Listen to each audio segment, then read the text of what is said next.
Assalamualaikum warahmatullahi wabarakatuh. Nama saya Windy Apriani. Saya dari 1B PGSD dengan NIM C2186206071. Di sini saya akan membahas tentang hakikat manusia dalam pandangan Islam. Yang pertama, dalam konsepsi Islam, manusia merupakan satu hakikat yang mempunyai dua dimensi, yaitu dimensi material atau jasad dan dimensi imaterial ruh atau jiwa. Unsur jasad akan hancur oleh kematian, sedangkan unsur jiwa akan tetap bangkit kembali pada hari kiamat. Quran Surat Yasin Surat ke-36 ayat 78-79. Manusia adalah makhluk yang mulia, bahkan lebih mulia dari malaikat. Lanjut kepada asal-usul kejadian manusia. Proses kejadian manusia pertama, Adam.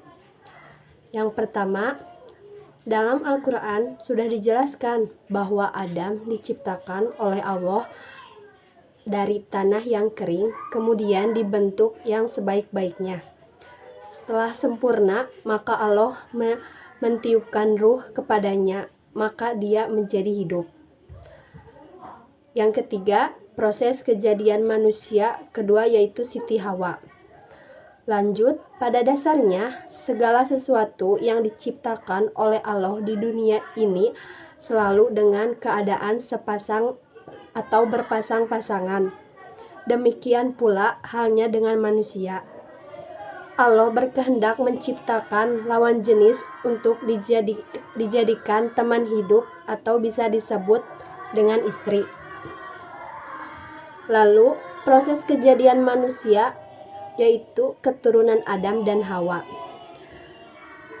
Kejadian manusia ketiga adalah kejadian semua keturunan Adam dan Hawa kecuali Nabi Isa alaihissalam. Dalam proses ini dapat dilihat menurut Al-Quran dan Al-Hadis dan dapat juga ditinjau secara medis.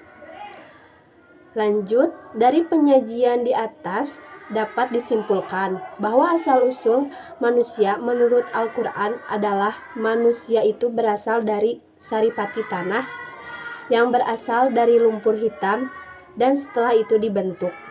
Dan dalam penciptaannya terdapat 3 proses bagaimana manusia di muka bumi ini, dan semua itu sudah dijelaskan dalam Al-Quran. Selanjutnya ada bagian potensi-potensi manusia.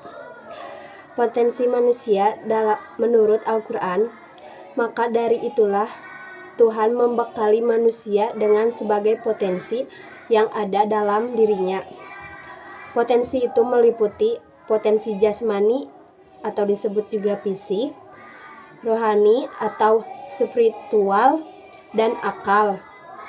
Ketiga potensi ini akan memberikan kemampuan kepada manusia untuk menentukan dan memilih jalan hidupnya sendiri.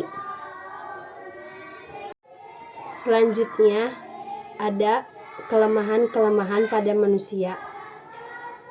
Manusia memiliki kelemahan dalam Al-Quran. Yang pertama, manusia itu suka membantah. Kedua, manusia itu bersifat lemah. Ketiga, manusia itu jolim dan bodoh. Keempat, manusia itu kikir. Kelima, mencintai kehidupan dunia. Manusia yang suka melampaui batas. Manusia kadang malas berbuat baik. Dan yang terakhir, manusia senang berkeluh kesah dan gelisah. Selanjutnya ada kelebihan pada manusia. Kelebihan manusia adalah mempunyai akal, sehingga manusia bisa berpikir dengan maksimal, berbeda dari makhluk lainnya. Yang terakhir ada sifat-sifat pada manusia. Sifat-sifat pada manusia mungkin ada supel atau mudah bergaul, sombong, labil, optimis, humoris, kreatif, minder, cari perhatian, penendam, sulit memaafkan, perfeksionis, pesimis, terlalu sensitif, negatif, penyendiri, mandiri.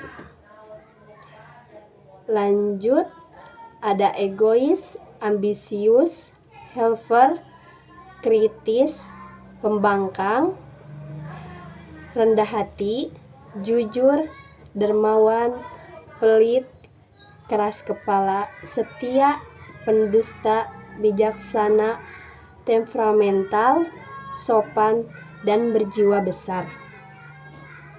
Mungkin itu yang bisa saya sampaikan tentang hakikat manusia dalam pandangan Islam. Sebelumnya mohon maaf bila ada kekurangan atau kesalahan. Wassalamualaikum warahmatullahi wabarakatuh.